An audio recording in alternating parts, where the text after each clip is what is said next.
Hello, Space Junkies, and welcome to What a Piece of Junk episode number 178 of the Star Wars podcast here on the Fandom Podcast Network. I'm your host, Scott Butman, and joining me is my original Wookiee co-pilot, our very own Dave Filcloni, the gooey chewy, the man of 1,000 nicknames, Mr. Nathan Miracle. Nathan, this is the way, baby.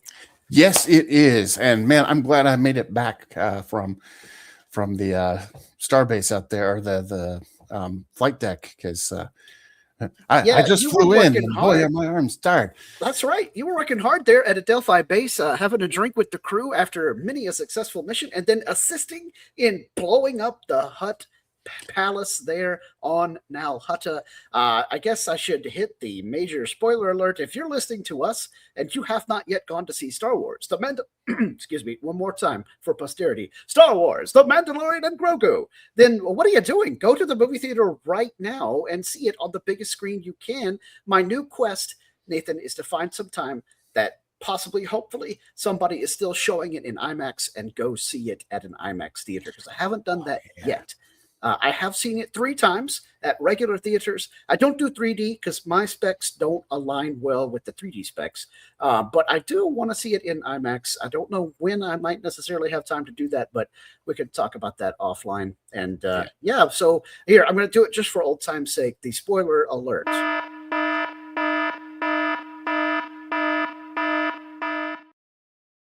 Yeah, the whole episode of the podcast is going to be filled to the brim with spoilers for Star Wars, The Mandalorian and Grogu. And I have seen it more times than Nathan at this point. Yes. This may remain true for in perpetuity, so I'll just lord it over him as I always do. Yeah, maybe until he comes on to Disney Plus. Well, no, we're not going to count that. We're talking about going to see it at a movie in the theaters. Yes, you do go to the theaters more often than I do. Plus, you work from home, and it's a whole lot easier for you to. If I really had to, I could walk to the movie theater here in Forest City. I could ride my bike. I should do that. You should do that. I should ride my bike to the movie theater to watch Mando, like some random matinee afternoon showing, if they even do such a thing. This past Friday, I took Matthew and Joseph to go see it. Yay, I got to see it with both of my sons. Such a great father-son movie for obvious reasons. The first showing that day was 7 p.m. and the second and last showing was 9:30 p.m. So I'm not sure there's going to be any matinee showings at our local theater.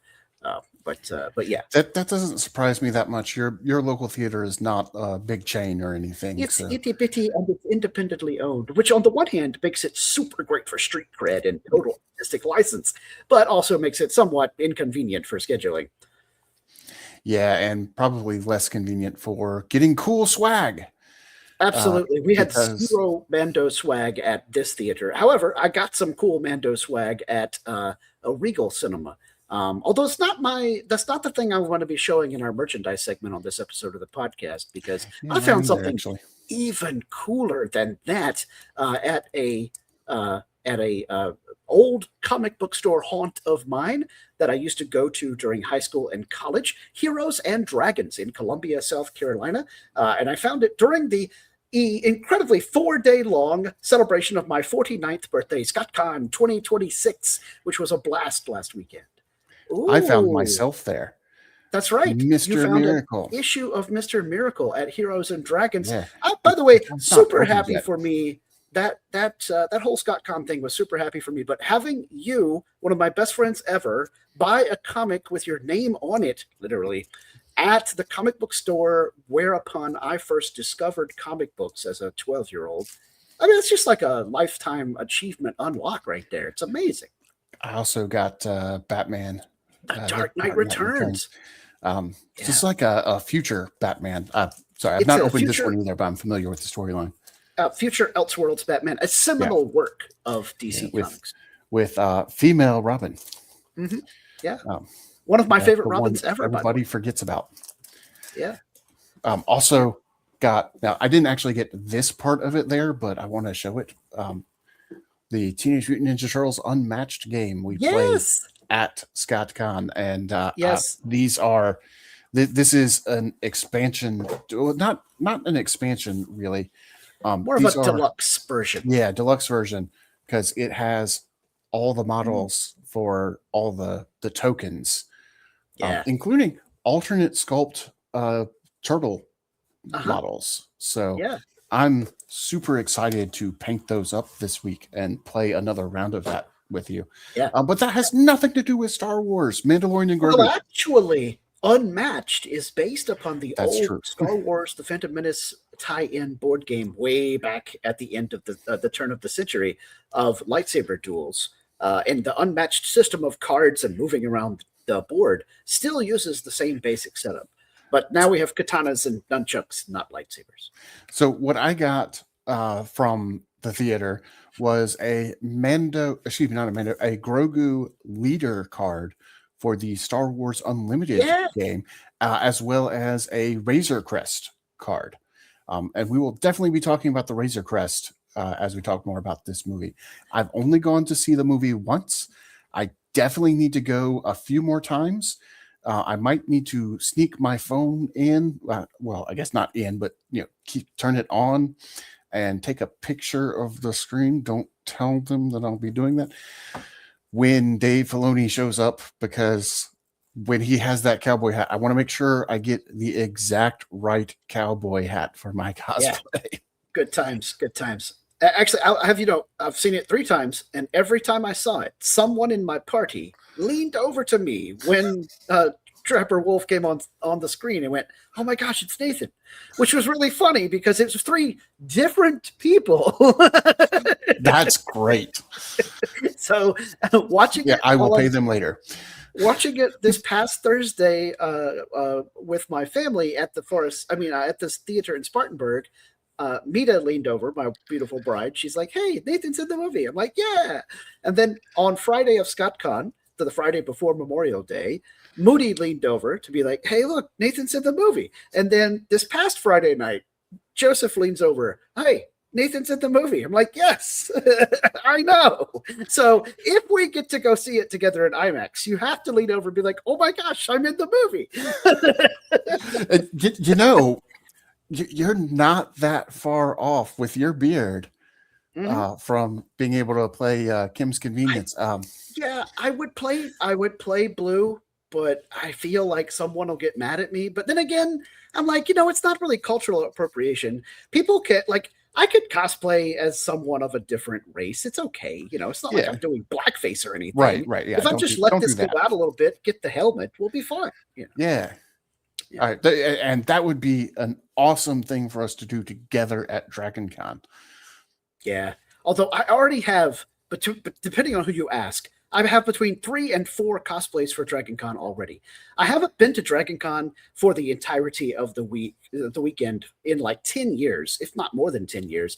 And this time I'm going and I'm doing it like all the way out on cosplay. So I'm going to be Master Luke with my little Padawan Maddie. She's going to be Rey. We're going to do that one day. I'm going to be some kind of Marvel character with the crew because she's going to be Ghost Spider. Joseph is going to be Spider-Man. And Elizabeth, her sister, is going to be either some version of Jean Grey or Phoenix or Magic, Colossus's sister.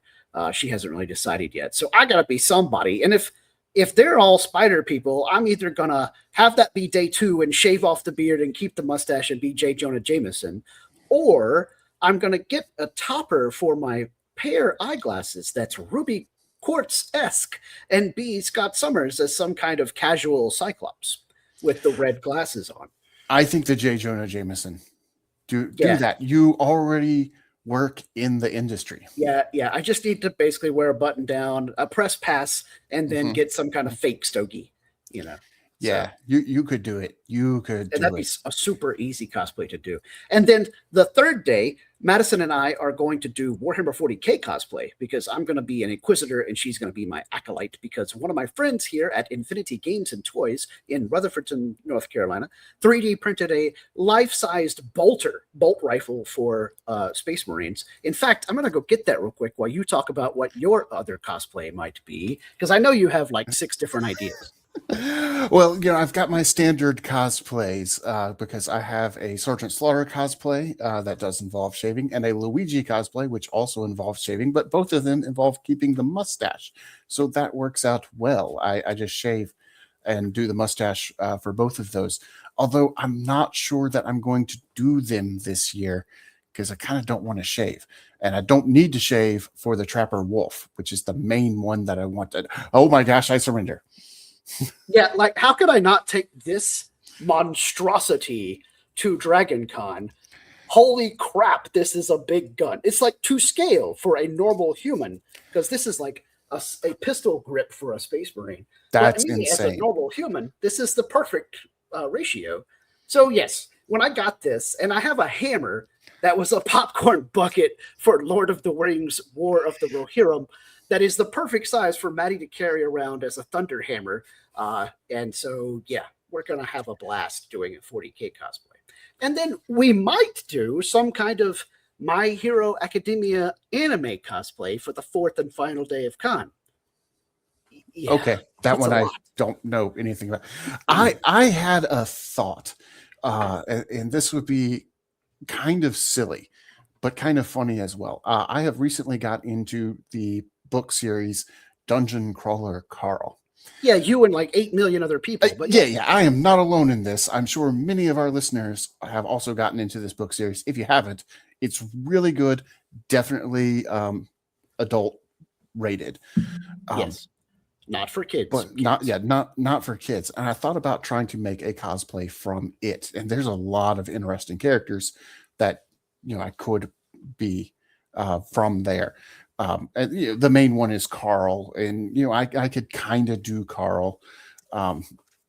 It wouldn't be that difficult. But then I've got to thinking, how interesting would it be to go very meta here and be like Dave Filoni on one side, and then try to cosplay as Matt Dinniman, the author of the series, on the other side, because he also has the beard. So I could pull it off. And my nephew is coming with us. I need to show him a picture of Jeff Hayes, the guy who does the audiobooks, because I think he could pull off that look as well. And that would be almost as good as when we went to Star Wars Celebration in Chicago, and you found that guy while you were cosplaying Dave Filoni. You found that dude that was cosplaying as George Lucas, and we had the picture of you guys. We had Discount Dave and Timu George Lucas. Yes, yeah, that it would be hilarious to like walk up to the Dungeon Crawler Carl photo shoot, which I'm sure is going to be absolutely insane, and just act like we are. Creators of like what characters are you? No. We're the we help make the thing. I would not be able to pull it off quite as well as I can do Dave, though. It's not. No. It's the role you were born to play. And speaking of great roles that people were born to play, let's talk about Star Wars, The Mandalorian and Grogu, with our normal nominative 5 questions. But as Nathan pointed out before we started recording, question number 3, what connections did you find to the rest of the Star Wars galaxy? We're going to be like 20, 30 minutes on that if we do them all, if not more than that. But yeah, we'll do the normal 5 questions. Now, longtime fans will note that, sadly, Derek is not with us to record this episode of the podcast to talk about the show.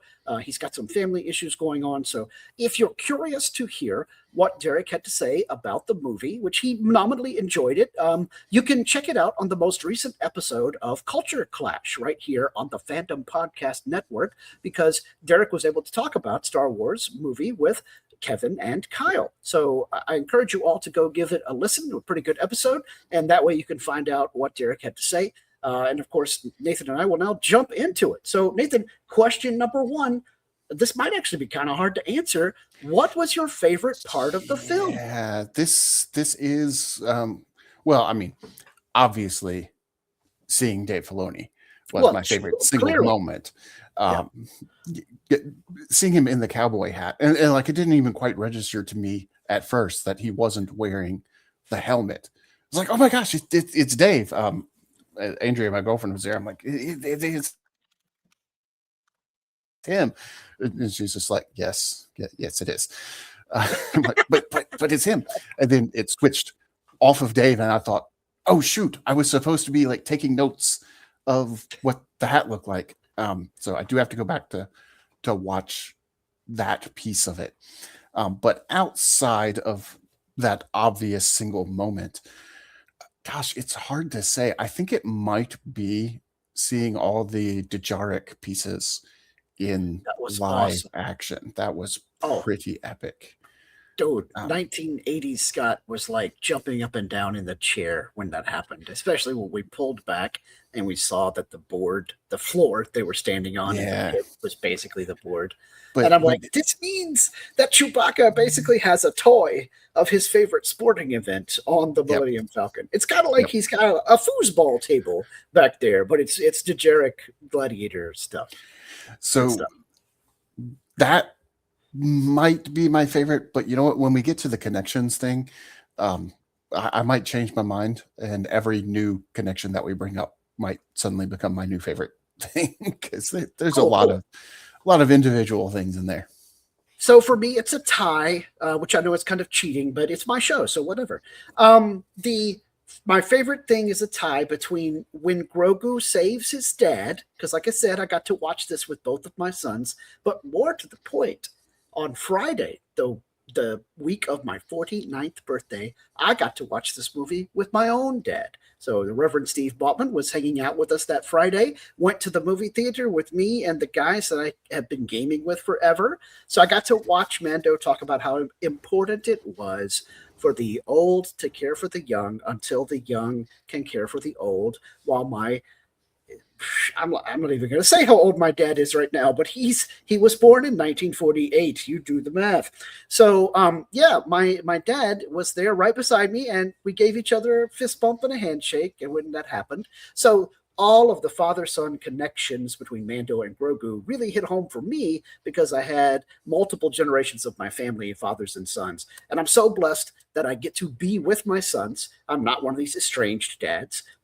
And that my own dad and I are super close, even though we don't see eye to eye on everything, but what parent and offspring do. And so, watching a story about Mando caring for his found son, his like adopted son, is even more impactful because we have that family bond of blood and we share DNA, and so we're maybe in some ways a lot closer, but watching Mando treat Grogu like he is his own blood and offspring means that it's more of a commitment and sacrifice, a point of honor, if you will. And in our world today, where masculinity is sometimes portrayed in very negative ways or focused too much on one particular aspect and ignoring the nurturing and creative aspect of being a man, it's great to see this kind of role model in a character in a blockbuster film. I know people are like, oh, it's had a really weak opening. Well, it's made back its budget already. And, as far as the movie going public is concerned for the year 2026, not a lot of films achieve old school blockbuster status these days.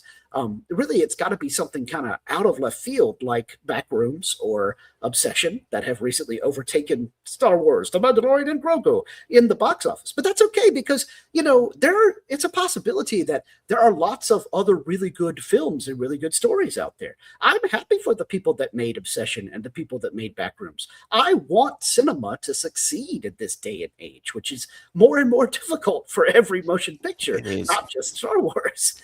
Yeah, movie theaters really, the idea of going to the movie theater hasn't really come back since COVID. Yeah. Which is a shame, but it's true. Yeah, I went to see this movie on the Thursday that it came out, and with releases past, it would be crowded, especially because I went to an AMC specifically to get those cards, and it just wasn't crowded. It was relatively sparse, but I don't think that's because it was Star Wars, Mandalorian, and Grogu. I think that's just where cinema is at the moment. Yeah. When we went to see the first showing on Thursday as well at the NCG Theater in Spartanburg, South Carolina, our theater was full. There was not an empty seat, so that was good to see. Nice. But that was the only showing that day, I think, that had sold out. And going to and AMC, there were a lot more showings of it, so plenty of choice as to when to see it. So perhaps we didn't go at the most popular time. Right. And I can understand why. If you've got kids who are going to school the next day, you might not want to go to a Thursday night, 8 p.m. I didn't get home till late. I was functional on Friday, technically, because and also in years past, thank you, caffeine. Right. I would have been begging my parents to take me to a Thursday night movie. School be darned. It's a new Star Wars. But kids today don't react that way to almost any movie. Like they're super excited about the release of a new game, or maybe with the case of Marvel Rivals or something like Fortnite, although maybe not Fortnite in particular, the release of a new expansion set, or the release of a new app, or the release of a new system, like they want to go stand in line for a Switch 2, that kind of thing. But like a movie, now just watch it when it comes on stream, or more to the point, bootleg it on YouTube or whatever the case may be. Although they wouldn't know what I mean by bootlegging, but you get the point. Yeah, but it's going to be on stream in not too long. I don't know when they plan to put it on stream, but probably before the end of this year. Definitely. It's a matter of months, not. If I may go back to the plot for just a moment, I on my third viewing with both of my sons, I picked up another father-son dynamic in the film that I hadn't really thought about on my first two viewings, and that, of course, is Rot at the Hut. Mm-hmm. He literally has a monologue about having to crawl out from under his father's evil shadow, which is not anywhere near new territory for Star Wars, but it was cool to see a character dealing with that from an alien perspective. And more to the point, for my own, musings and analysis about fatherhood when it comes to this particular movie, that's another aspect of fatherhood that's on display in this film. This is definitely a fathers and sons film, because you have Mando and Grogu, of course, and Rot at the Hut talking about his own dad and having to come out from his family's terrible history, and his aunt and uncle really have terrible family history in this movie as well. And then even right so far down to our Anzellan chef. Oh shoot! What do you call the four-armed guys? I can't think of their names. Martin Scorsese. Yeah. Yes, Martin Scorsese. He's there as the chef, and he talks about how he's got all these kids at home to feed who are not much bigger than Baby Yoda. And so I was like, this is really great of his of another fatherhood joke, if you will. And Scorsese absolutely killed it as the guy. Arginian. Thank you. Arginian. Yeah. Yeah. Same species as Rio from pilot, Solo. as Rio. Yes. Yeah. Who was previously played by Jon Favreau himself, who was the voice of Rio. Yeah, but we'll get back into that when we get into question 3. Yeah, I did notice that we have kind of a toxic masculinity versus a healthy masculinity theme going on in the movie, because you do have the father-son relationship between, even though Jabba's not there, Jabba is, of course, dead by the time of this movie. You have the toxic masculinity of, okay, he had this son, and he cared about him at one point, but didn't really keep a relationship with him. Let him just go. Didn't help him at all. Was not a good father. And then you have the opposite with Din being a good role model and bringing Grogu into it. You know what? My new favorite part, because I'm sticking with the bit. I'm going with new favorite parts all the time. Is the fact that Grogu got to help out more. Grogu wasn't just the MacGuffin that we have to keep safe. Grogu is now an active part of Din's plans, and he's becoming more Mandalorian. He's doing the things that Din does, and he's learning from Din, not because Din is sitting there going, okay, now the plan is this, and you've got to learn how to do this, but he's learning just by watching. Yeah. And children do that. If you're ever around kids, they are learning from you, whether you intend for them to be or not. Right. Whether you recognize that they are or not. before kids can speak, they learn from the adults around them. Yeah, yeah. And I would also like to point out my meta favorite part of this movie is the way the movie was made, because as I've said many times, I'm so excited that it was a new Star Wars movie in the month of May, a birthday present to me, since I also have a birthday in May. And so, as people who listen to the show know, two of my favorite things in life that are not Star Wars are food. I'm a huge foodie. And the WWE. And I love professional wrestling in general. And this was a Star Wars movie that had a food truck scene and essentially a fight in a ring, a WWE scene with Rana the Hutt fighting the other gladiators and the monsters with giant electrified energy ropes around the whole thing. I didn't know it was possible to be this happy in a movie theater. It's a Star Wars film with two of my other favorite things in life all mixed together. The only way this could have been like total nirvana for me is if the love interest for Mando had shown up and then the armorer took her helmet off and she's a gorgeous redhead. That's the only way this movie could have been improved. And you know what? We've still never seen her without the helmet officially. So I'm just going to stick with the idea that that's what she looks like. Boom. I mean, we know that Mandalorians can be redheads. For real. Shane Disla, what's up? Anyway, so yeah, there we go. The question 1 has been answered. And now for an even more difficult conundrum, what did you not like about the movie? Nathan, what did you not like? This is not a difficult conundrum for me at all, because there were rumors that we were going to see the original trilogy of characters, Luke, Leia, and Han. And not only did we not see them, we didn't see the other character that I really would have liked to have seen, and that is Chewbacca. I particularly wanted to see him because we already have Jonas who can play Chewbacca, and unlike whatever we would have to do with Luke and Leia and Han, whether that's recasting them or doing the digital de-aging or what have you, Jonas can just play Chewbacca. Yeah, and he can just appear. He's a lot easier. Weirdly, the fact that he is so alien makes him a lot easier to get back into a movie that's set in this time frame. And in particular, I would have liked to have seen him have a scene with Zeb, since Zeb is based on the original concept art for Wookiees. And that is something that I'm still hoping to see. Yeah. You know, I'm going to give you partial credit for your prediction that Chewbacca would be in the movie, because if Zeb is the OG version of Chewbacca, we're going to say it kind of counts as Chewbacca being in the movie. And we didn't know Zeb was going to be in the movie. Totally. If you listened to episode 177 of the podcast, you would have heard me say, dude, we're going to have the big three, Han, Luke, and Leia, maybe even in the Falcon cockpit, show up during some pivotal battle during Star Wars, The Mandalorian and Grogu. And I was totally wrong. Not only did they not show up there really wasn't a battle that I would call pivotal as far as the struggle between the New Republic and the Imperial Remnant. Now, attacking Jabba or the Hutt Palace on Nal Hutta is a big moment in the galaxy at large because of all the influence on the crime bosses and crime families.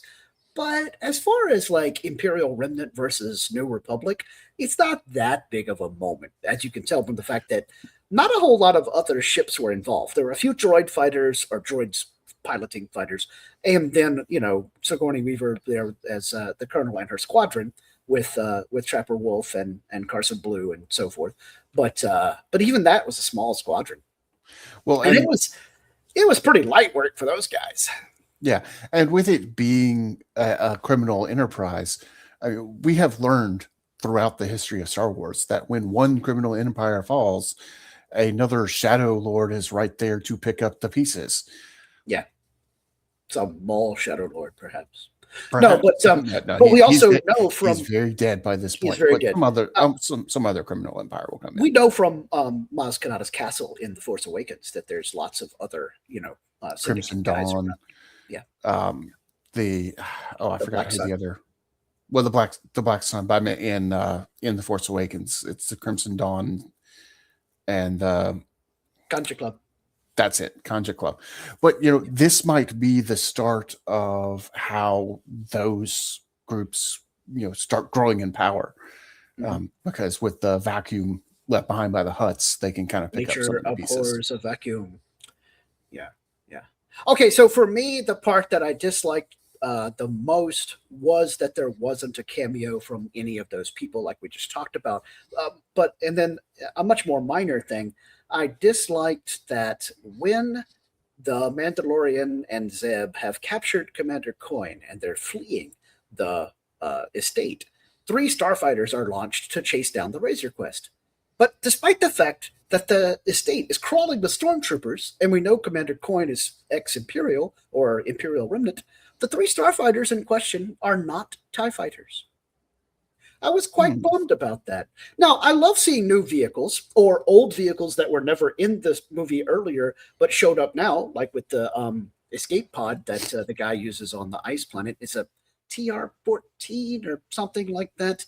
It looks like the top part of an ATST. It does, because that's what Kenner used to make the toy. It was one of the Star Wars mini rigs, is what we used to call them. We could dive deep down that rabbit hole. There were a lot of Star Wars toys made by Kenner after Return of the Jedi, or in between Empire and Return of the Jedi, that were never on screen, but they needed more toys to sell. And so they took the pieces of other toys, some of them non-Star Wars toys, and repurposed them as Star Wars vehicles or bases or walkers or playsets. And the other place that you've ever seen these over the past years here in the new millennium are in some Star Wars mobile games. There was a Rebel tank with like a big glass dome as the cockpit and 2 big old giant X-Wing blasters attached to the front of it. That was a one-man tank with treads, and you could build those there was a Star Wars mobile game for iPhone. I think it was called Force Commander, and you could make a base like the old Command & Conquer or the original Warcraft, not World of Warcraft, but Warcraft. And one of the units that the Rebellion could build was that one-man tank. I'm gonna have to go look these up now while I get you to answer the next question. But yeah, I like seeing new vehicles. So it was cool to see new starfighters chasing the Razor Crest. But I kind of wanted, so we had X-Wings, Y-Wings, a B-Wing, and a U-Wing in this movie already. Why not have a TIE fighter? Or even better, some cool TIE variant that we've seen like in comics or video games, but never seen in live action. What would have been epic is if they launched a couple of TIE defenders to go and attack the Razor Crest. Because we know that's coming, but we haven't seen one yet. Well, yeah, with Thrawn, because this should be set after Thrawn came back. So he could have relaunched his TIE Defender. It was a little hard to nail that down. Our friend Ryan Sutton thought he saw Sabine at Adelphi base, but I think that was whoever the character played by the lady who was the Asian director for the Mandalorian television series. Because, Fumiyawa and Filoni and those folks, and they were there. All of them were there, and I think it was her, and I cannot remember her name. Everybody, please forgive me. But I think I know who you're talking about, though, and that does make more sense than having Sabine there. So I assume that this is after Thrawn came back, simply because it's like we've already seen that happen in Ahsoka. So I'm assuming that they're coming out in roughly chronological order, but it's Star Wars. Things don't always come out in chronological order. Yeah. As a matter of fact, arguably, it's more common for things not to come out in chronological order. So it's kind of like throwing it at a dartboard. And I mean, the only things that we can really say for certain is it's after Book of Boba Fett, because we have the N1 starfighter. But that doesn't really intersect with the Ahsoka storyline at all. So unless Lucasfilm has come out and said precisely when it happens, there's nothing in the movie itself that clearly identifies. The little escape pod that the Imperial commander uses at the beginning of the Mandalorian and Grogu is an INT-4 interceptor, which is Barrow is the name of the guy who is the Imperial overlord. Barrow uses one of those as his attempt to escape Mando, and then Mando confiscates or commandeers the blaster cannons of that AT-AT and tracks him down and blows him up while Grogu's like, hey, Dad, we gotta go. Such a great scene. Yeah, I would have paid the $11 for a movie theater ticket to watch just that segment. Just that short, basically short. Yeah. We'll get more into that in a little bit too. Yeah. But yeah, that is a mini rig from Kenner during the Return of the Jedi era. And in fact, there's a whole group of mini rigs. Let's see if I can share my screen real quick and you can get a look at them. Dang it. Oh, see full size image. Here we go. Boom. All right. Share screen. Star Wars mini rigs. Oh, there we go. All right, so INT4. Yes, the INT4, the Interceptor 4, which, as you so astutely noticed, looks like the head of an AT-ST, because that's pretty much what they used the mold from. Here's that bubble tank thing I was talking about, the MLC3. Then, I can zoom in. Awesome. The Cap 2 is I think I once read that it was a space exploration toy for a different property, not Star Wars. That certainly looks like a Trandoshan in there, though. Well, that's Bosk capturing Major Bren Durlin, because the Cap 2 was a bounty vehicle, and you could grab your target with these claws and stow them back there. See how Major Durlin is like strapped to the thing? That's incredible. John Ratzenberger immortalized as a... You can even vaguely make out his mustache. And then, turns of course, out even Bosk knows his name. That's right. The MTV7 was from a different sci-fi toy line, as was the MLC3, the little dome tank thing. And then the PDT-8, if I remember right, I could be making this up completely, but I think it was a modified version of a pod from 2001, A Space Odyssey. That might not be right. Somebody may be throwing popcorn at their radio right now, but whatever. I would not be shocked to see more of these appear, because now that we have the INT4, we also had the personnel transport show up in the Mandalorian. Favreau definitely likes to take inspiration from the old toy lines. And he once gave that interview where he, like, when the first season of Mando was happening, he talked about how he was excited to get to play with all the toys in the toy box. But then they were told that, you have to limit it to these people. And he's like, it's kind of like, and I think Dave Filoni was joshing with him along this line. Yes, he was. Your older brother has Boba Fett, Luke, Han, etc. You've got all these other toys that your older brother doesn't want to play with right now. So we're going to make the best that we can with them. And so when they got to actually do the Book of Boba Fett, they were just on cloud nine, because, Mando was based on like a Boba Fett action figure that had gotten dirty and had a lot of the color and paint scraped off of it, especially in season 1 before he upgrades all the Beskar, Good time. It's like having the prototype Boba Fett that doesn't have the paint on it yet. Right. What was the prototype we saw? It was prototype Luke Skywalker in his X-Wing pilot gear that we saw at Heroes and Dragons, with all the, like, one arm is red plastic, one arm is blue plastic, the torso is green plastic, because it was a mock-up from Kenner. But this wasn't, of course, a mock-up from Kenner. It was a copy of a mock-up from Kenner, because, like, we've reached the point of Star Wars collectibles where we're making copies of prototypes because it's done in the prototype style. Well, one of my favorite Legion miniatures was, I had an extra Darth Vader that I painted as the prototype Darth Vader. I think Derek may have that now. I think so. It was fun to paint each portion of him a different color and then show up and be like, here is Darth Vader, prototype Sith warrior. Yeah. And I loved fighting against Rainbow Vader. That was hilarious. But yeah, so all right, there's question number 2 answered for you in the most long and meandering way possible. So we kind of got into question number 3 as well. We did. We started talking about connections, but let's just really dive in here. Of course, the biggest connection for question 3 was the Dejaric holograms come to life, or as I like to say, writ large, because we knew that at least some of these holograms from A New Hope, the OG Star Wars film, were based on real Star Wars monsters because we had seen them in other media. Now, not on screen on a movie, but we had seen a Kintarn Strider, a Mentelian Sevrep. We had seen them in Star Wars The Old Republic MMO, because there's a whole island filled with them on the planet Ord Mantell in that game.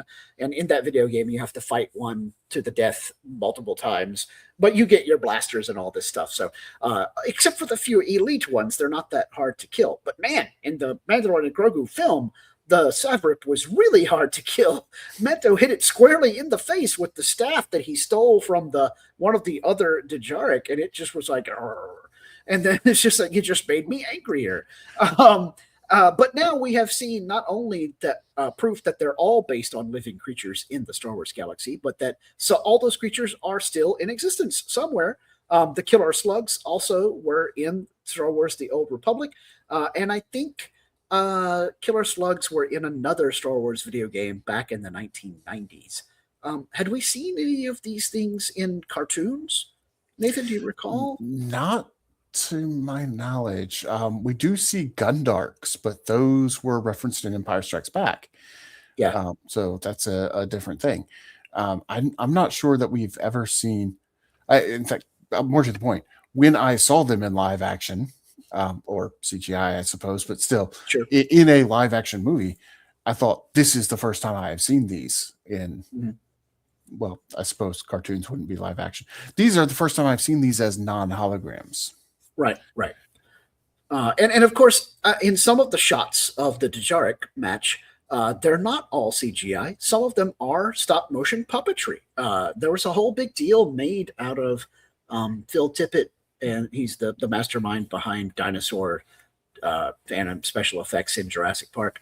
Had been hired by Lucasfilm to make some shots of the Creeksters as models, basically, like physical models, almost puppetry, if you will. I'll have to double check this while you pontificate about some other connections, but I'm pretty sure the majority of the shots of the Dejaric match itself, they are models. When they go out into the city streets on Shakari, I believe is when they begin to be a little more CGI. Yeah, because it's interacting with a big, huge, wide, open world space, you know. Yeah, well, there is one other huge connection, bigger than the Dejarics, and that is Rada the Hutt himself. We have seen him before. He was in even a theatrical release before, because this is Jabba the Hutt's son, who was rescued by Ahsoka in the original Clone Wars movie, which is set after like the first 3 episodes of the Clone Wars television show. It's really weird when you get into it. You know how earlier we said in Star Wars, it's very rarely released in chronological order? Clone Wars was not, like, at all. Right. It's actually really difficult to follow when things actually happen. But the movie happens fairly early in season 1. And Ahsoka saves Rada the Hutt. And now we see what happened, because that was always a question I had at that time was, well, if Jabba has a son, why don't we see him in Return of the Jedi? And the answer is because Jabba's a deadbeat dad. He's terrible. He is the toxic masculinity that you should not be. Yeah. And that's why he was never there for his son. That's not a good father. Din is a much better father. And I think Rada understood that when he saw Grogu with Din. He's like, this is a relationship that I never had. I think that's part of the reason he connected with Grogu immediately. Of course, there was also a comment about how Yoda's species lives so much longer than humans, but Hutts do too. Hutts live for hundreds of years. I believe Jabba was about 600 years old when he died, and he didn't die of old age. Nope. He died of Leia. Strangulation. Yeah. Yeah. which I suspect that she was tapping into the Force because, man, Hutts look strong in this. Yeah. Okay, that's my bad. The Jareks were, they may have been models, but they weren't done by Phil Tippett. The sequence that Phil worked on with models and little maquettes and miniatures was when Din fights the gigantic gladiatorial droids outside the throne room at the Hutt Palace on Nal Hutta. So still an amazing sequence, and even more amazing now that we know that that was all practical, like we're talking Ray Harryhausen, Sinbad level effects kind of stuff there. And of course, I said Phil Tippett's famous for his work on dinosaurs in Jurassic Park. And that is true. He won an Oscar. But now he worked for Lucasfilm before that. So he worked on the original trilogy. I don't want people to misunderstand that. So not only is it great that Phil got to work on another Star Wars movie, but it's great that he's still around as one of the progenitors of Star Wars as a property with George Lucas himself back in the 1970s and 80s. So yeah, knowing that he helped do that sequence where Din fights the droid, the massive droids, is really cool. And that was a great fight scene between him and those droids. Talk about Star Wars to the nth degree. Speaking of connections to other Star Wars properties, those droids were old Confederacy of Independent Systems droids that got repurposed. Yeah. So we saw lots of battle droids, which is great for Din to get to fight battle droids because he hates those things. He still hates droids. He's made peace with it, but he still kind of is like, good, I get to blast another clanker. But interestingly, the droid, I cannot say the word that Zeb used to talk about these mercenary droids that the Hutts had hired for security. It wasn't droid junta. At first I thought he said junta, like a conglomeration of military leaders, but it was droid grata or grunka or something, grilka. I can't remember what the word was, and even if I could, I don't think I could pronounce it properly. Anyways, that group of mercenary droids included lots of battle droids, B1s, B2s. I think they probably had some pieces of destroyer droids. Of course, they had STAPs that they were still using and so on. Right. But there were also some not Confederacy droids. There were a few K2SO model, the SO droids, and of course droid commandos. I saw a few of those as well. And I liked that some of the droids were pieces of lots of different droids, all kind of Frankensteined together. So, and we know you can do that with droids because in Attack of the Clones, you put C-3PO's head on a battle droid and somehow it works. Droids are apparently incredibly interchangeable in the Star Wars universe. Yeah, it's almost like they're a playset, and you could take one figure apart and put it back together. Yeah. Somebody should really do a whole thing about playsets. Anyway, now, did you notice, and I know the answer to this because we talked about it, but for the sake of the segue, did you notice the other bodyguards that they had on Nal Hutta and what those were? Yes, I did, but I will freely admit that you probably recognized the species and the alien in question faster than I did. I didn't realize that the aquatic combatants that Din had to fight in the big lake underneath the throne room at the Hutt Palace were Amen, or Emin, however you pronounce it, until Din fully went underwater and we saw one swim bodily by the camera. And then after that, they kind of rise up and you see their faces are almost like down on their chests underneath their big Cobra-esque hoods. But yes, the Amen, who I first learned about as Star Wars characters in the old Decipher Star Wars CCG card game. But yeah, Nathan, I think you said you recognized that they were Amen, like the first little hint of them. Not quite the first hint, because at first we saw them, we saw like their backs rise out of the water. And I thought weirdly correctly that this was a dragon snake because we saw a similar thing. You were just a few minutes ahead, ahead of time. I was, but also it was an albino dragon snake. So that, like, those definitely weren't the dragon snake. So we see a dragon snake on Dagobah. And it has that kind of rise. In fact, I'm going to start sharing my screen. It's the Kriegster that eats R2-D2 for a few minutes and spits him out. Yes. Let me go with Also, I'm going to correct myself a little bit while you're kibitzing your screen there. Phil Tippett did help work on the Dejarik in this movie, mostly because Phil Tippett created Dejarik for the hologram chess table in A New Hope. There you go. Oh, he's the progenitor of those specific monsters. So, yeah, that's cool. There's this excellent picture of him backstage at the creature effects place there for Lucasfilm for the Mandalorian and Grogu. And not only does he have the Dejarik models that he's posing and messing with, there's a giant model of an AT-AT. And it's the AT-AT that was in this film, which was the prototype AT-AT from my brain is complete Swiss cheese right now. The guy who did all the, think pieces and drawings for Star Wars before they came out. Ralph McQuarrie? Thank you. Ralph McQuarrie's original AT-AT with the kind of cheeky jowl blasters. Because, the cannons on the ones in the Battle of Hoth are a little more straight edge. Yeah. Whereas this had kind of the bubbly turrets, on the heads of the AT-ATs. The bubbly turrets were the ones from McQuarrie's original drawings. In fact, I may have to look this up. There's an excellent combination of shots showing McQuarrie's original painting of a speeder flying over an exploding AT-AT, and then that scene of Mando jetpacking his way over an exploding AT-AT in The Mandalorian and Grogu. All right, yeah, so the dragon snake.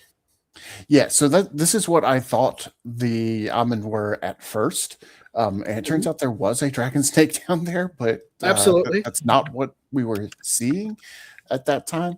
But as soon as I saw the face, I thought, oh my gosh, I know exactly where I've seen this before. And here's the Amenin from the Jabba's Palace set. And I could not remember the game text on this card, but as soon as I saw the hoods, I'm like, oh my gosh, that is a deep cut to get these guys as bodyguards for the Hutts. I mean, and that's what they were in Return of the Jedi. So I'm proud of them for finding these guys and making them. And it was neat to see them as kind of horror movie villains, quite frankly. Yeah. Like super dangerous aquatic predators. Yeah. This calls them a primitive hunting species exposed to space travel when their planet became a mining world for the Empire, fierce tempered when angered. And boy, were they angered in this movie. But it was neat to see that those were not an original creation for Mandalorian and Grogu. They are a species that we see just briefly in passing in Return of the Jedi. Like so many of the species from the Cantina, species from Jabba's Palace kind of make their way into different Star Wars media. Yeah. All right, I want to share my screen again real quick because I found the thing that shows how closely the Mandalorian and Grogu aped the prototype drawings from Ralph McQuarrie. Here is, of course, this is from our friends at Screen Rant. You can see here that this is the explosion of the side of the AT-AT in Mando and Grogu. And then further down, they talk about how it was influenced by this poster from... Oh, yeah, and you can see the bubble guns. Yeah, the jowl cannons. I'm going to start calling them jowl cannons. I like that, yeah. Yeah, and so it's a little bit different than OG AT-ATs from Empire Strikes Back that don't have that kind of bulbous section around the blasters. But still pretty great. Yeah, and we could go all night talking about these connections with the rest of the Star Wars universe. I also really enjoyed the fact that there was a B-wing docked on the Adelphi base flight deck there. I love seeing B-wings with their attack foils. They're not really S-foils on a B-wing, but sure. They're foils folded down, which we saw originally in The Return of the Jedi, because we saw B-wings parked on the deck of the hangar of the Home One next to Gold One, the Millennium Falcon, as they prepared to assault the Death Star 2. So the first time we saw a B-wing, it was flat docked, landed, and then we saw it fly off. And then when it came time to attack, it didn't just open wings; it rotated the whole thing down and flipped the wings out. So get rotated. I'm not sure the purpose of the rotation, but surely there is one. Yeah, absolutely. Actually, I think there was some old EU, that had to explain everything about the original trilogy. It was that when they did the thing where they had the 4 points of energy come together for their big blaster attack, which they never did in the movies, by the way. It was something about keeping the heat away from the pilot, so you had to move it. But I'm like, but guys, but it's the same distance between, and they were like, shh, stop doing that. It's not that kind of movie, kid. So we can have physics or we can have the force. They're not even using the force. Doesn't matter. Can't have both. So we saw X-wings at a Delphi base. We saw Y-wings, U-wings, B-wings. My only lament was, and maybe we can see, if we go see it in IMAX, we might find one in the background, no A-wings visible at a Delphi base. But like I was looking for those and I didn't see any of them. But you know who it does end up at a Delphi base? Coin ends up at a Delphi base, and we've seen him before. Him and the guy that Mando took out at the beginning of the movie were both part of the Shadow Council that we see in Mando season 3. Neat. I didn't realize Barrow. I thought I had seen Coin at the Shadow Council. I didn't realize Barrow was there. Yeah, they're both there. Now, granted, we only saw them in holographic form, but we did see them. So, hey, listen, the first time we saw the Emperor of the as we used to call him, the Emperor of the Galaxy, we was only in hologram form. So that totally counts. The first time we saw Snoke was in hologram form. And regardless of which order you watch the movies, whether you start with 4 or you start with 1, we see Sidious and Maul in holographic form before we ever see them in person as well. That's right. Whatever your first reveal of Palpatine is, it's as a hologram. Yeah, it regardless of the trilogy, the dark side master gets revealed as a hologram first. Yeah. And cool. That's then I'm confused as to why people thought that Snoke was going to have a different storyline than Palpatine. He's got the exact same storyline, but that's another trilogy. Media literacy is dead. Even when it comes to popcorn cereals like Star Wars, media literacy is dead. Yeah.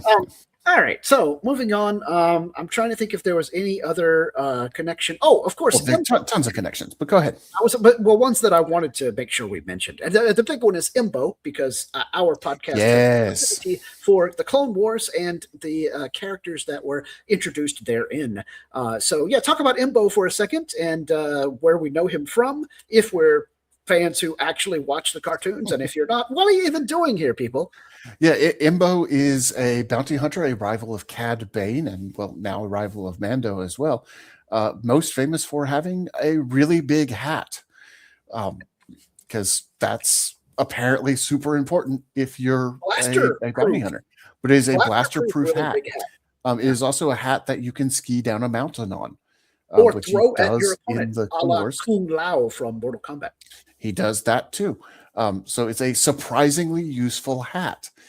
I thought it was awesome when he dropped in Din's house and just used it as a shield. Like, that makes all the sense in the world. Other than why are you carrying it on top of your head? Yeah. And then he did such a classic ninja assassin move of literal smoke bomb to mess with people's physical eyes, but also EMP segment of smoke bomb to mess with scanners, like in Din's helmet. So he couldn't see him with his eyes because of the smoke, and he couldn't see him with his scanner because of the EMP, scrambling the screen. I was like, that's a really cool way to introduce a ninjutsu style thing. So good job, as always, Dave Filoni. And then later, to just really drive home the image, he had the twin Kama that he was using to fight against Din, who had 2 swords. Epic battle and duel. He always has some sort of dog with him, but I believe the one in this movie is a new one. Yeah. So the one in this movie is some kind of cat hound, right? I'm honestly not sure. And then we'll talk a little bit about his animated dog while I look up his current dog. Oh, now see, I was going to look up his animated dog. You look up stuff. I'll talk for a second because I also All wanted right. to talk about the twin Kama and how Mando had to fight against him using those two swords that he got from his gunrunner buddy droid, who sadly met his demise there on Nal Hutta. I've often wondered, having seen the movie 3 times now, if the droid who was doing the gun running came to Nal Hutta to drop off weapons as part of some sort of arms deal, or if somehow Imbo or one of the other minions of the Hutt twins forced him to come there because the twins knew that Rata was with him. And I'm wondering if it was the latter, because we know that Imbo, while spying on the Mandalorian's house there on Navarro, saw Rata get on board that particular spaceship with the droid that was an arms dealer. Because, Imbo is there with his macro binoculars scoping out the place during the daylight hours before he makes his assault under cover of darkness in the rain, because, we have to do it that way with our quasi-Asian samurai film happening here in this little segment. And I think it was definitely the case of he knows that Rata the Hutt is on board that starship. So he tells the twins, and the twins somehow get it herded there, and so it's shot down over the jungle on Nal Hutta so that they can capture Rata the Hutt and kill that droid. When we went to go see it on the Friday of ScottCon, and Mando found that ship crashed into swamp after Grogu had found it and brought Mando back to health. My dad leans over to me and goes, and of course, because this is a movie, that ship is actually going to work just fine, even though it's been crashed in the swamp for who knows how long. I'm like, well, obviously, Dad, we don't have time to call the Anzellans back to come fix the ship. Even by montage, we don't have enough time left in the film to do a let's get the ship back in working order. But yeah, it was cool to see the weapons that Din had retrieved from the weapons runner is also another connection, because he finally gets the Amban rifle back, the little pitchfork rifle, which is so great to see him in disintegrating droids with it again. And that Brendan Wayne was the guy in the suit during those basically I'm using my Winchester rifle to shoot the bad guy scene, because he's channeling his grandpa John Wayne to be like, look, I'm shooting the bad guys with my Winchester and constantly reloading it with these gargantuan shells that in real life were huge caliber bullets, but here in Star Wars they just disintegrate you. Bzz, no disintegrations. All right, so I have figured it out. So Imbo has had 2 of these Anubas is what they're called, which seems like it's taken from Anubis, the Egyptian, the deity there. His first one that he had in the Clone Wars was named Marok, Marrok. And I am sure that the reason that they changed it for this movie was to avoid the look I can see on your face. Yeah, that's the same name that was fighting Maul and fought Ahsoka. Yeah. And I'm sure they didn't want to confuse people who had just watched that and go, wait, are you telling me that the Inquisitor was a dog this whole time? Because media literacy is dead, and the understanding that 2 different people could happen to have the same name in the whole wide galaxy, that can't happen. So the new one is named Keibu, Keibu. Right. And that is also the one that he has. I looked it up, and it is not a calf hound. I was way off. A calf hound has big horns. No, it is an Anuba. Yeah, not a calf hound. Calf hound has horns on top of its head and some side horns. But it is vaguely canine, but it has horns. Yeah, being a canine species, I would not be surprised, because the Clone Wars happened some time ago. It wouldn't surprise me if Marek just grew old and went to a farm upstate. Yes, that's it. He went to a farm on the north end of the galaxy where he can run free. Lots of galaxies have a north. Oi, if you're an alien, how come you sound like you're from the north? Lots of planets have a north. All right, so anyways, Yeah, I think that about sums up the time that we have for Star Wars connections. But if we think of any more as we continue the rest of the show, you can be sure that we're going to mention them because why not? And we know that there's a ton more. So please like, subscribe, and comment all the connections we didn't talk about below, or email me between shows at whatapieceofjunkpod@gmail.com. Because we like engagement. We do. Question 4. What predictions did you get wrong or right about the movie? I will go ahead with my mea culpa. I got wrong the prediction of the big 3. I also, so no appearance there, unless you count the possibility that there is an X-Wing at the beginning of the film, or well, right after the credits, the opening title card, when Mando lands at a Delphi base and is walking in to get his debriefing by Sigourney Weaver's character.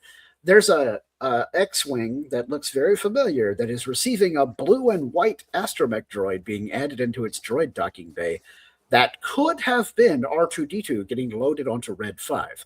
But it could have also been just another X-Wing, and we already know R2 is not the only blue and white astromech out there. So I'm going to say I missed that prediction. No Luke, no Han, no Leia, no Chewbacca, no Lando, no Nine Nub, none of that stuff. Which is a shame, but also not that surprising. To quote Deadpool from Deadpool and Wolverine, I'm really glad he's dead. Do you have any idea what he was doing to the budget?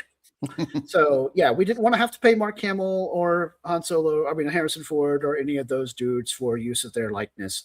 Apparently, we didn't even want to have to pay Alden Ehrenreich. So, there we go. Now, as to what I got correct, I did say that we would have an extended fight scene between Mando and Rata the Hutt. And I'm going to say this still counts because they did fight each other, even though Mando eventually gave up. And now the lion's share, see what I did there, gladiators? The lion's share of the gladiator scene was the two of them working together as a team against the Dejarics. But still, they did have a fight with each other, and it lasted longer than it did in the trailer.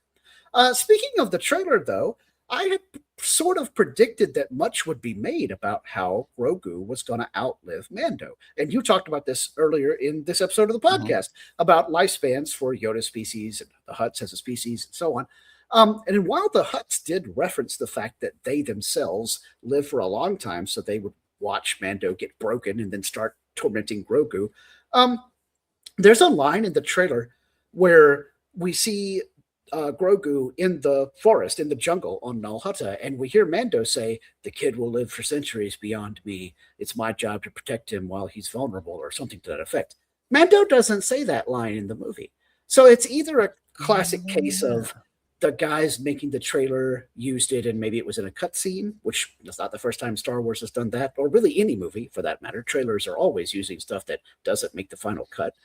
Or they just looped in dialogue of where Mando said that during some episode of the Mandalorian TV show that I may have forgotten about. And he said words to that effect in the Mandalorian TV show, because they could have just looped in that dialogue to help drive that point home. But as far as predictions go, I think I'm 1-1 for being wrong about one and right about the other. All right. Well, my major prediction didn't come true the way I predicted it, but did kind of come true in the structure of the movie. I predicted that the fight scene with Rata the Hutt was going to be a relatively short part of the movie. That was obviously way wrong. Rata the Hutt was a major part of the whole movie. And good for him. Absolutely, which I thought was great. But at the same time, my prediction was that we would have a scene where Mando is on a particular mission with like the cold open, and then we'll have the credits, and then the rest of the movie will be something else. I just predicted that the fight with Rata the Hutt would be that cold open part. And it turned out to be the opposite way around, taking out the AT-ATs on the ice planet that I don't know that we know the name of. That was the cold open that happened before the major credit scenes. And then Rata the Hutt was the rest of the movie. So the structure of, we get a little vignette of, okay, here's what Mando is doing with his life at this point, and we come in at the end of one adventure so that we can set up to go into the next adventure. I was right about the structure. I was just wrong about the content of which part was which. Yeah. So I'm going to say you're 50-50 on that production. I'm good with that. Yeah. All right. So question number 5. Will we see connections between this movie and upcoming projects like Star Wars Ahsoka Season 2 or Star Wars Starfighter? Which, by the way, thank you to Dave Filoni and Jon Favreau, Star Wars Starfighter is already announced for May the 28th of 2027. So I will be watching it to celebrate my 50th birthday when I turn 50 the same year as the OG Star Wars 1977 represent. So, yes, it's great to know that that's already on the docket. And I will say that yes, we will see a connection, and specifically it is in Ahsoka Season 2. There'll be some scene where in the background, or maybe with a one-off line, Rata the Hutt New Republic operative will be hanging out with Zeb, and he comes over to tell our heroes some important piece of data, or maybe even goes and helps them, fight some stormtroopers while they go off to do whatever the main mission is. That would be a pretty cool idea. Yeah, because Rata the Hutt, he can still be alive whenever, because he's going to outlive, if he dies of old age, he'll outlive most of the rest of the characters. So yeah, he could be in Starfighter. He could be in Ahsoka Season 2. He could be in Starfighter, but I think it's more likely to have him in Ahsoka because I think that Zeb's line about I might have a uniform that would fit him. I think that is going to come up. He'll be in uniform and hanging out with Zeb. That would be insane to see a Hutt in a New Republic uniform. Yeah. It's so awesome. It's like, what are we going to do? Have a Ferengi Starfleet cadet? Yeah, hey. Or a Klingon on the bridge. A Cardassian is president of the Federation. Oh, wait. Again, that's already happened. Well, I think there are going to be a lot of connections because it's Dave Filoni, and he likes doing connections between shows and episodes and pulling all the threads back together at some point. And I think we're going to see it more on the Shadow Council side, since we've already seen a couple members of the Shadow Council get captured or killed in this movie. I think that will come into play, particularly because we still have Coin, and we can get information from Coin. And I think in Ahsoka Season 2, it could be, oh, hey, we've got this information. Well, where did we get this information? Editor's note, see The Mandalorian and Grogu. Yes. Yeah. Ripe for a comic book-esque editor's note. Oh, man, if they would start doing stuff like that with a little asterisk down at the bottom of the screen on your, they should do that on Disney Plus, but make it a live link. Yes. Yeah. See Ahsoka Season 1, Episode 3. Click here to watch that episode. What are we even doing here, people? Come on, let's if we have to have streaming and all this AI nonsense, use it for something cool like that. That would be cool. So yeah, that's where I see the big connection is actually on the Imperial side. Although seeing Rata the Hutt in a uniform, gosh, I would love to see people try to cosplay that because somebody would. A Hutt in a uniform. Oh, what is the galaxy coming to? It could be the Star Wars equivalent of the 2 guys in 1 horse costume. Yes. Now, but the back end of the Hutt. But here's my big fear with Rata the Hutt. I think he may have been on Hosnian Prime. Oh, very possible. In The Force Awakens. Which is why I'm saying I expect a cameo in Ahsoka Season 2. In Ahsoka and not in Starfighter. Than Starfighter. Yeah, he could have been on Hosnian Prime. Although it depends on what kind of thing he's doing for the New Republic. That's true. If he's like a data analyst, sure. If he's a senator, sure. If he's some sort of criminal underworld double agent, then he might be on Nal Hutta. Yeah, he could be running Jabba's empire. Yeah. No, he is the liaison between the New Republic and one Talon Card and his. Oh, that would be awesome. And if that happens, I would pay real money to see it, which is not saying much because let's be honest, they're already gonna pay real money to see Star Wars. Yeah. Well, if any of those things or other stuff happen on Ahsoka Season 2 or in Starfighter next May, you can be sure that we're going to talk about it here on What a Piece of Junk. And we've got one more thing to talk about before we sign off for this episode, and that is what Star Wars shirts are we wearing this week? But I actually have another piece of merchandise as well.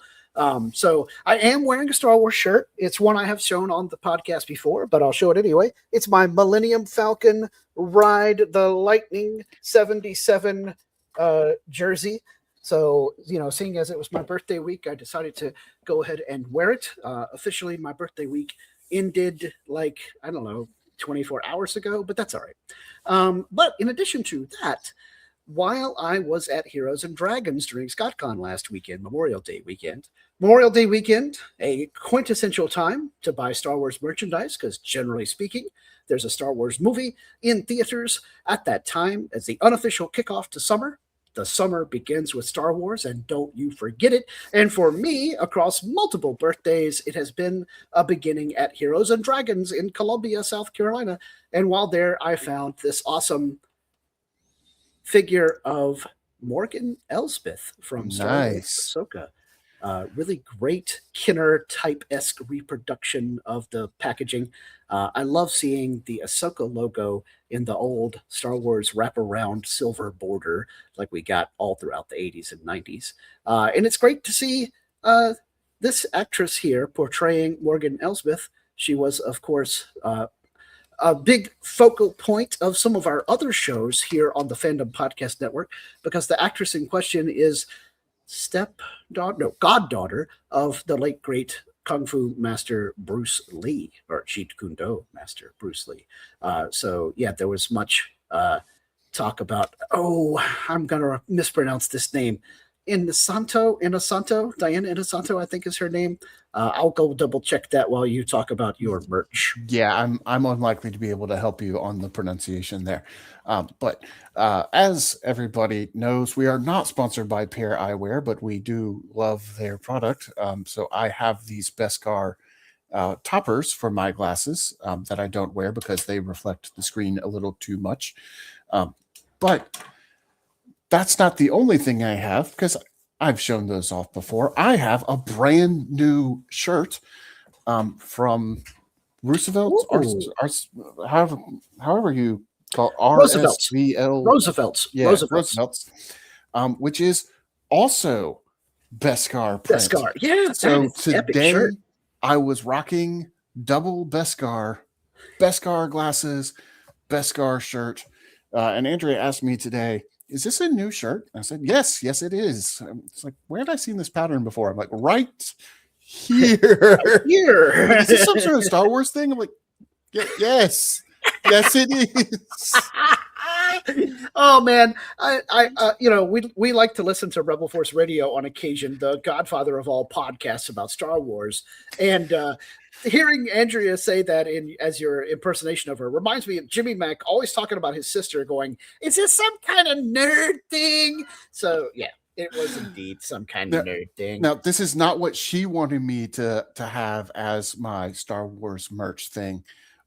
She wanted me to have something else that we picked up at Sam's Club today that I'm going to mention but not show, and that is Scrub Daddy sponges.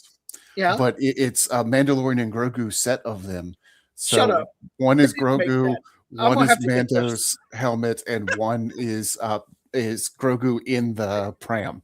In the pram, yeah. Good times. I'm gonna have to look for those Scrub Daddy sponges. Yes, so they have them at Sam's. I'm sure they have them elsewhere as well. But yeah, that's great. By the way, I was almost correct.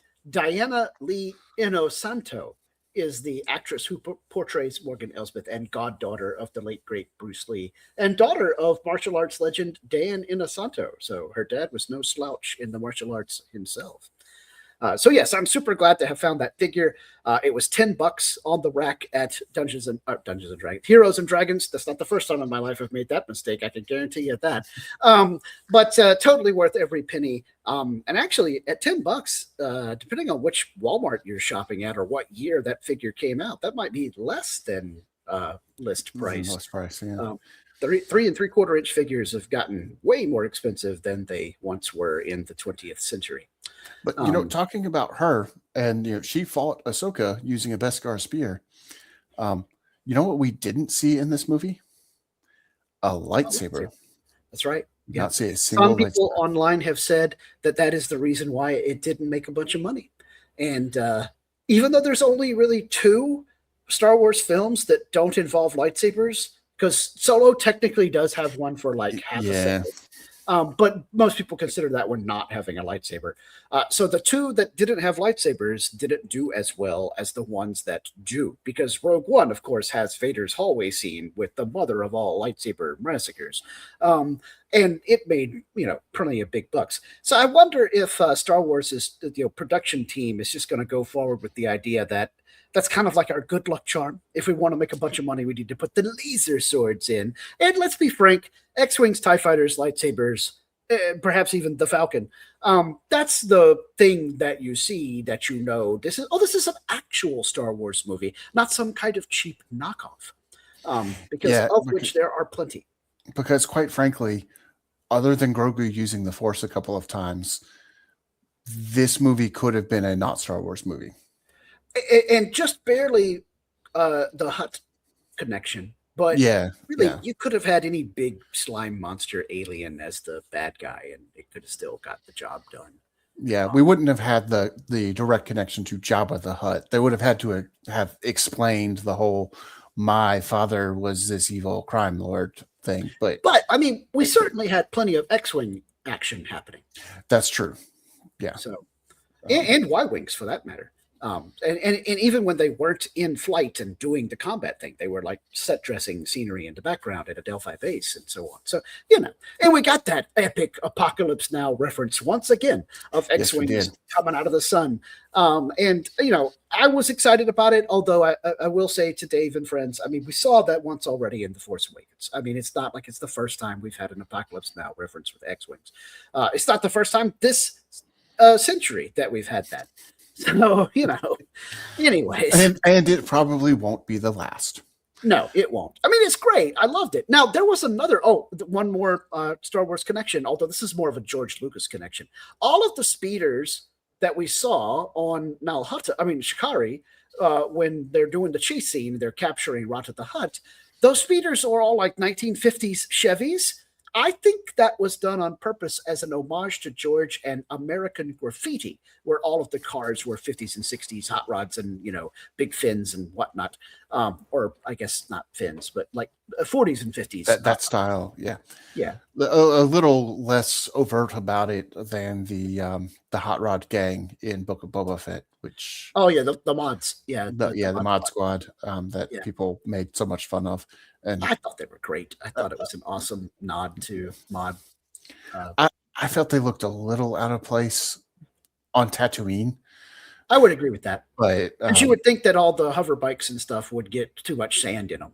And they wouldn't be so shiny and chrome. They'd all get busted up in a sandstorm. Yeah. But I'd have no problem with them on like Coruscant. Like some hot-tier part of Coruscant. Or even Corellia. Corellia, yeah. Yeah. Corellia would be great for some hot rod gang. It felt out of place. I felt like they were too attached to Tatooine in that whole movie. Like Boba Fett should have just moved on. He was only on Tatooine because that's where Jabba was. That would have been the perfect time to show us Nal Hutta or something like that in live action. Yes, yeah. Which I can tie back to Mandalorian and Grogu, because shouldn't Boba Fett be in charge of Jabba's empire at this point? And yet that got no mention in the movie. They just kind of glossed over and were like, oh yeah, the twins are trying to take over Jabba's territory and whatnot. So what's happened to Boba Fett? Yeah, because he opposed the twins in Boba Fett, right? Yeah, they brought a Rancor and he used it.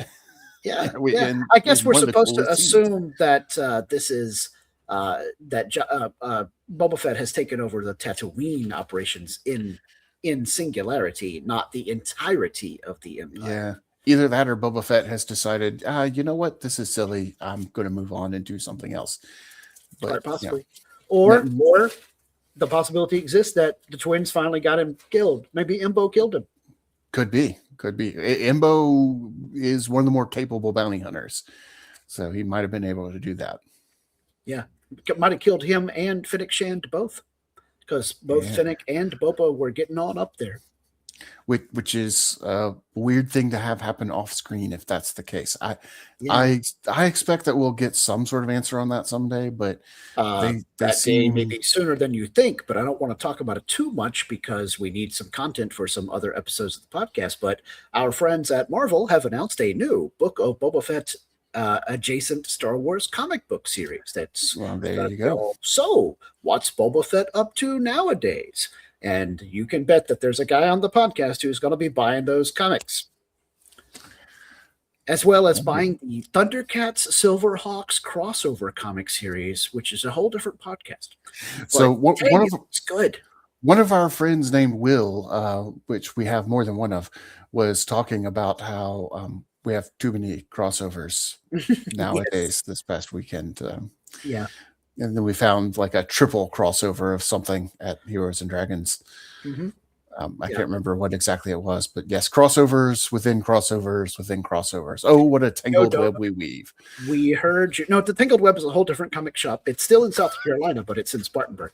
Yo Dog, we heard you liked crossovers, so we put a crossover in your crossover.